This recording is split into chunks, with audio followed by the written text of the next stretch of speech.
And this is exactly why I don't date black men. As everyone who follows me knows, I have an amazing black father who's been married to my black, unambiguous mother for nearly 40 years, only has children with her, treats her like a queen. But the problem is, most of these Negroes are fatherless and they want to project their toxicity onto you.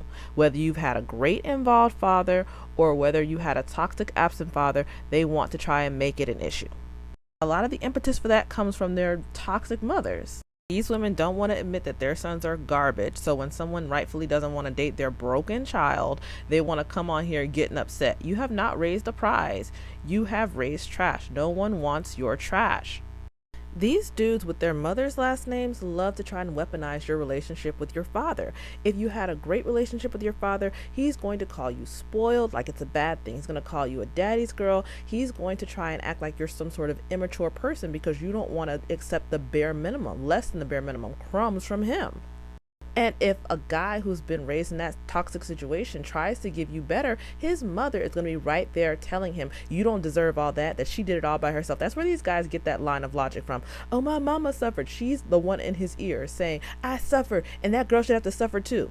Because quiet as it's kept, these guys who have been raised on the struggle, like Dwayne Wayne of A Different World, they want the Whitley Gilbert type. They want the spoiled princess type so they can drag her into misery. Okay, they may want the trophy to sport, but at the end of the day, they are angry at how they were raised. Most of these men have a lot of displaced anger that's really towards their fathers, that in their heart they have begun to direct towards their mothers, and now they're going to put it on you.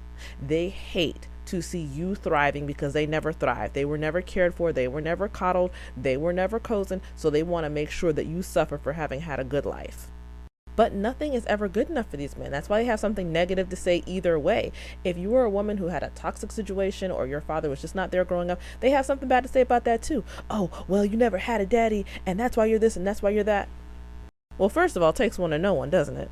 And second of all, he's just trying to pick on something that you had no control over, that you cannot change, and try to make that the root of why he's not going to do X, Y, and Z for you, and try to gaslight you into accepting his mistreatment. But the thing is, your experience with your father, be it positive or negative, already prepared you to understand the dating world. Either you know what you're looking for or what you don't want to see in a relationship, and the man hates that he cannot gaslight you out of your experience. So he's trying to pull all these emotional cards because he has not healed his own trauma yet, and we're not falling for it.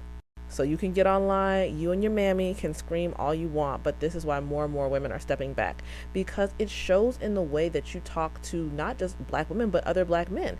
Look at Russell Wilson. These men have more smoke for him for treating his wife and children well than they do for rapists, convicted rapists, and women beaters like Bill Cosby, R. Kelly, Chris Brown, Ray Rice, all the plethora of these dudes. They could find a dude today who's doing something wrong in the community and lash out at them. I ain't heard them say nothing about the Bloods and the Crips this year, but baby, if they can talk about Russell Wilson, they're gonna do it. Oh, he's a cornball. Oh, he's this. I wasn't aware those were crimes. I wasn't aware those were hurting anybody. I wasn't aware that unalived anyone. But you all have so much to say negative about a man treating a woman well because you think black masculinity is based on black women suffering. And you hate black women who don't have to suffer and put up with your BS. And this is why more and more of us are getting away from you. One of the OG black women YouTubers, I think it was Kendall St. Charles, but do not quote me, said that, these women know that they have raised subpar sons and they do not want to have to deal with all the fallout by themselves. So they're trying to beat down your expectations. They're trying to enfold you into their cult of suffering. And we're saying no thank you. Because if you cannot do for me what my father does and continues to do for me, why would I want you around? Why would I want somebody who's not adding to my life? She said in the second place, oh, what restaurants are you going to? The best ones in the city, babe. Because I don't have any of these errant children by your worthless children, your worthless sons. I can afford a wonderful standard of living.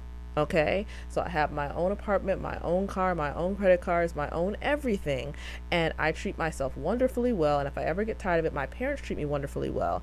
They pay to take me on vacation. They've taken me all over the world. They continue to spoil me and whatnot. I'm looking forward to Christmas at my big age of 34, and your dusty son is not going to come interrupt my peace. Okay, that's what my father taught me.